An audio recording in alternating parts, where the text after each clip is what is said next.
Assalamualaikum warahmatullahi wabarakatuh. Salam dan bahagia.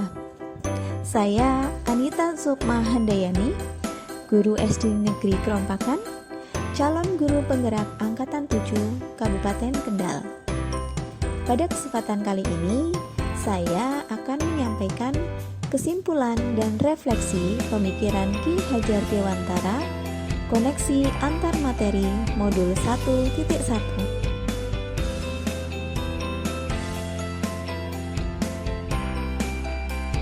Sebelum mempelajari modul 1.1 ini tentang pemikiran Ki Hajar Dewantara, saya beranggapan bahwa proses pembelajaran hanya sebagai transfer materi pelajaran saja. Saya menganggap semua siswa memiliki kemampuan yang sama dan ketercapaian pembelajaran dianggap tuntas apabila nilai siswa sudah mencapai KKM, tanpa mempedulikan apakah siswa tersebut benar-benar memahami materinya atau tidak. Untuk penilaian, saya juga lebih menekankan pada kemampuan kognitif atau pengetahuan. Selain itu, pembelajaran lebih banyak berpusat pada guru atau teacher centered. Siswa hanya menjadi objek belajar saja. Kemudian, penanaman dan penilaian karakter saya juga merasa masih belum optimal. Saya masih mengabaikan kegiatan refleksi pembelajaran untuk perbaikan pembelajaran berikutnya.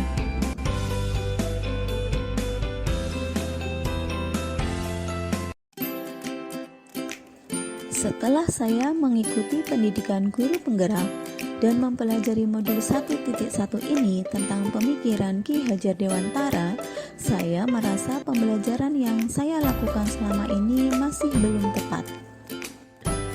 Menurut Ki Hajar Dewantara, pendidikan merupakan menuntun anak sesuai dengan kodratnya, baik kodrat alam maupun kodrat zaman, untuk mencapai keselamatan dan kebahagiaan yang setinggi-tingginya.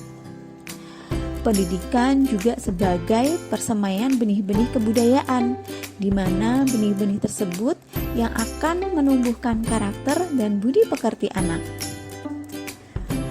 Pendidikan juga harus berpihak kepada murid, karena setiap anak itu unik dan memiliki karakteristik masing-masing.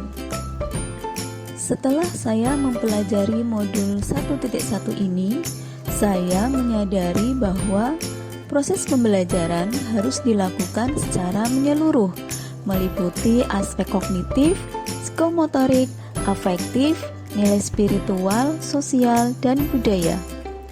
Mendidik adalah menuntun tumbuh dan lakunya anak agar mencapai keselamatan dan kebahagiaan yang setinggi-tingginya. Setiap anak itu unik dan memiliki karakteristiknya masing-masing. Kita tidak dapat memaksakan anak harus menjadi seperti apa yang kita inginkan. Biarkan anak tumbuh sesuai kodratnya. Selanjutnya, saya sebagai guru juga harus lebih bersabar dan tulus dalam mempelajari karakteristik siswa agar dapat lebih mengenal dan memahami kondisi siswa, sehingga saya dapat menciptakan suasana belajar yang menyenangkan dan berpusat pada siswa. Saya sebagai guru hanya sebagai fasilitator.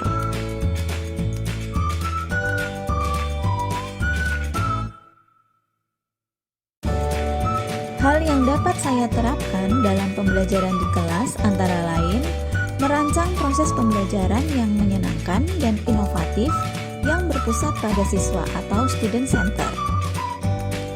Selanjutnya, lebih mengenali karakter dan latar belakang siswa serta memberikan kesempatan pada siswa untuk mengembangkan diri dan berkreasi sesuai dengan karakternya dengan memberikan tuntunan, bukan tuntutan. Penumbuhan nilai agama, sosial budaya, dan budi pekerti baik melalui kegiatan pembiasaan seperti pembiasaan 5S, pembiasaan literasi dan ibadah bersama, maupun pembelajaran di kelas secara teratur dan berkelanjutan. Melakukan refleksi terhadap diri dan proses pembelajaran yang dilakukan dengan mengajak siswa untuk merefleksikan hal-hal yang sudah dipelajari di setiap pembelajaran. Penerapan filosofi Ki Hajar Dewantara pada era pendidikan saat ini ialah dengan menghidupkan kembali sistem Among atau Among siswa dalam pembelajaran di sekolah, sehingga diharapkan merdeka belajar dapat terus dirasakan anak-anak Indonesia dan tujuan pendidikan Ki Hajar Dewantara dapat terwujud. Demikianlah pemaparan saya tentang koneksi antar materi, kesimpulan dan refleksi pemikiran Ki Hajar Dewantara modul 1.1. Salam dan bahagia. Wassalamualaikum warahmatullahi wabarakatuh.